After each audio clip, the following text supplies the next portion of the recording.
দেখুন, আরাবুল ইসলাম মানে কি সেটা ভাঙড়ের মানুষ জানে। আরাবুল ইসলাম মানেই একটা খুনি, আরাবুল ইসলাম মানেই একটা তোলাবাজ।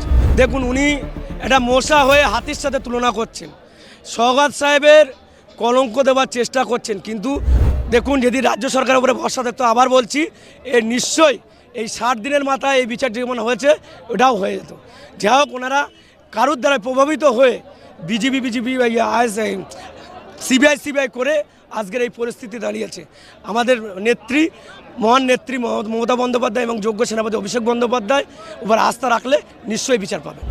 আজকে দাদা রাজনৈতিক যে আপনাদের সম্মেলন ছিল, সেই সম্মেলনে একটা জিনিস স্পষ্ট হয়ে গেল যে প্রত্যেকের মুখেই আরাবুল ইসলামকে নিয়ে আপত্তি। সব বিষয়ে তার কাজ জবে থেকে তিনি শুরু করেছেন সেই সময় থেকে আজ পর্যন্ত এত এই পোর্শনে যে এই মুহূর্তে কেন এত আপত্তি হচ্ছে?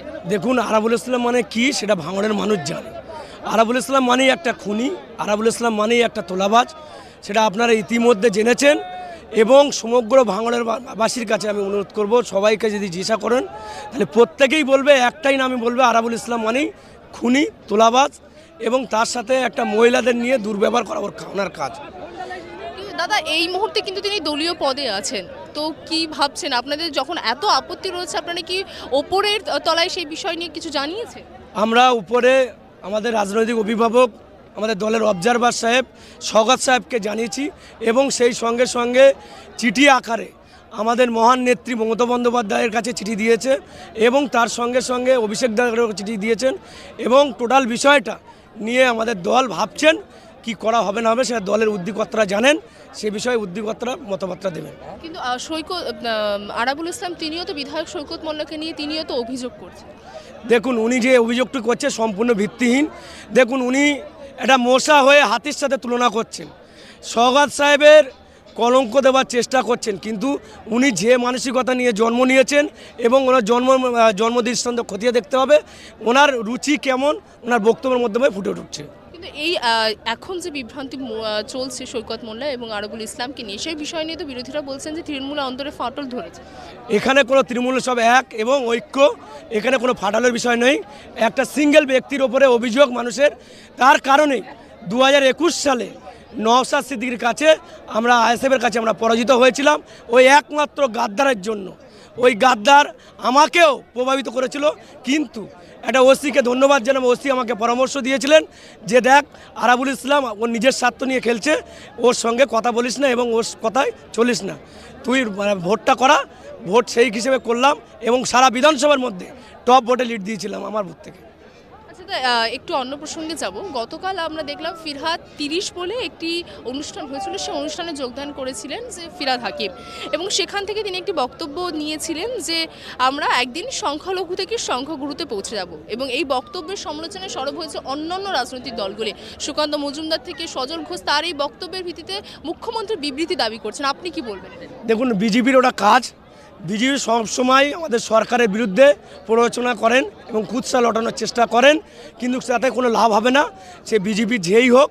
আমি একটা কথা বলবো, তার উদাহরণস্বরূপ 2024 লোকসভাতে আমরা প্রমাণ দিয়েছি, এখানে বাংলার মানুষ একমাত্র আমাদের মহান নেত্রী এবং জননেতা অভিষেক বন্দ্যোপাধ্যায়ের উপর ভিত্তি করে আছেন, এবং উন্নয়নের সাথে আছেন। আমাদের মহান নেত্রী এবং সেনাপতি অভিষেক বন্দ্যোপাধ্যায় যে নির্দেশ আমাদেরকে দেবেন, সেটাই আমরা মাথায় পেতে নিব, এবং সেইভাবে আমরা কাজ করব। সজল ঘোষ বলছেন এই বিষয় নিয়ে যে দেশকে ধর্মনিরপেক্ষ রাখতে হলে তৃণমূল ছেড়ে বেরিয়ে আসতে হবে। দেখুন, সেটা ওনার নিজস্ব ব্যক্তিগত মত, ওনাদের কাজই হচ্ছে, ওরা তো একটা হিন্দুত্ববাদী রাজনীতি করেন, বিজেপি একটা হিন্দুবাদী রাজনীতি করেন। আপনারা দেখেছেন উত্তর ভারতে এবং আসামে কি হাল ওরা করেছেন। এখানে বাংলায় শান্তিপ্রিয় জায়গা, সম্প্রীতি বজায় আছেন একমাত্র আমাদের মহান নেত্রী মমতা বন্দ্যোপাধ্যায়ের মুখ পানে তাকিয়ে, এবং ওনাদের যোগ্য নেতা অভিষেক বন্দ্যোপাধ্যায়ের মুখ পানে তাকিয়ে। এখানে বিজেপির কোনো লাভ হবে না। আবারও বলছি, এখানে সম্প্রীতির বাংলা, মমতা বন্দ্যোপাধ্যায়ের বাংলা, অভিষেক বন্দ্যোপাধ্যায়ের বাংলা। এই বিষয় নিয়ে বিজেপি সাংসদ বিষ্ণুপদ রায় তিনি আবার বলছেন ভারত হিন্দু রাষ্ট্র বানানোর বার্তা, কিন্তু আমাদের সংবিধান কি সেটার অনুমতি দেয়? দেখুন, সংবিধান হয়ে গেলে চলবেন, কিন্তু সাধারণ মানুষ ওনাদেরকে যোগ্য জবাব দিয়েছেন ভোটের মাধ্যমে। আবার 26 সালে ওনাদেরকে যোগ্য জবাব দেওয়া হবে, সেটা আপনারা নিশ্চিত থাকুন, আগামী দিনে দেখতে পাবেন। আচ্ছা, একদিকে কুলতলির ঘটনা, অন্যদিকে ফারাক্কার ঘটনায় যেখানে ইতিমধ্যে চার্জশিট জমা হয়েছে, রায়ও দেওয়া হয়েছে, অন্যদিকে 30 দিনের 90 দিন পার হয়ে যাওয়ার পরেও কোনো রকম কোনো চার্জশিট না দেওয়ায় এদিকে জেল থেকে তাদেরকে মানে মুক্তি দেওয়া হলো এবং কোথাও যেয়ে নির্যাতিতার পরিবারের তরফ থেকে সিবিআইয়ের ওপর থেকে আস্থা হারাচ্ছে কি? দেখুন, সিবিআই পরিচালিত হয় সম্পূর্ণ কেন্দ্র সরকার উপরে ভিত্তি করে। কেন্দ্র সরকার এটাকে নিয়ে রাজনীতি করার চেষ্টা করছে, তাতে কোনো লাভ হবে না। এই বিচারটা যদি অভয়ের বিচারটা যদি আমাদের রাজ্য সরকারের হাতে থাকতো তাহলে নিশ্চয়ই আপনারা কুলতলির আর এই এতে ওই আপনার ফারাক্কায় দেখতে পেয়েছেন। আপনার সাধারণ মানুষ আমরা দেখেছি যে রাজ্য সরকার কিভাবে তৎপরভাবে নিজের বিচারটা কিভাবে করতে হয়, সাধারণ মানুষের অধিকার কিভাবে ফিরে দিতে হয়, ধর্ষণকারীর অধিকার কিভাবে ফিরিয়ে দিতে হয় সেটা আমাদের সরকার দিতে পারে। বিজেপি সরকার কোনোদিন এসব কাজ করতে পারে না। বিজেপি সরকারের কাজ রাজনীতি করা, এইসব বিষয়গুলো নিয়ে ধর্ম নিয়ে রাজনীতি করা, ধর্ষণ নিয়ে রাজনীতি করা, এটাই হচ্ছে বিজেপির কাজ। নির্যাতিতার পরিবার বলছে যে আন্দোলন সীমিত হয়ে যাওয়ার জন্য সিবিআই সুযোগ পেয়ে গেছে, তার জন্য 90 দিনেও তার চার্জশিট জমা দিতে পারছে না। দেখুন, যদি রাজ্য সরকারের উপরে ভরসা থাকতো, আবার বলছি, নিশ্চয়ই এই 60 দিনের মাথায় এই বিচার যেমন হয়েছে ওটাও হয়ে যেত। যাই হোক, ওনারা কারুর দ্বারা প্রভাবিত হয়ে বিজেপি সিবিআই করে আজকের এই পরিস্থিতি দাঁড়িয়েছে। আমাদের নেত্রী, মহান নেত্রী মমতা বন্দ্যোপাধ্যায় এবং যোগ্য সেনাপতি অভিষেক বন্দ্যোপাধ্যায় উপর আস্থা রাখলে নিশ্চয়ই বিচার পাবে। তৃণমূল কংগ্রেসের বিরুদ্ধে বারবার জলাজমি ভরাটের অভিযোগ উঠছে। দেখুন, তৃণমূলের কংগ্রেস আগেও এখানে জলাজমি ভরাট হয়েছে এবং কে বা কারা করছে সেটা আইনি আওতায় নিয়ে তাদের যথাযোগ্য শাস্তি দেওয়ার অনুরোধ করব প্রশাসনকে। একটা শেষ প্রশ্ন করব, বাংলাদেশ নিয়ে ইতিমধ্যে আমরা দেখতে পাচ্ছি একটি ছবি প্রকাশ এসেছে যেখানে একটি অস্ত্র নিয়ে, সশস্ত্র অস্ত্র নিয়ে মিটিং মিছিলে যোগদান করছে মানুষেরা। মানে কি বলবেন, কোথাও যে তাসলিমা নাসরিন তিনি যেটা বলছে যে বাংলাদেশ কিংবা জঙ্গিদের কবলে চলে গেল। দেখুন, সেটা আমাদের দেশ চালাচ্ছেন বিজেপি সরকার, উনি বিজেপি সরকারের যিনি প্রধানমন্ত্রী আছেন তিনি এই কথাগুলো উত্তর তিনি দিলে ভালো হবে।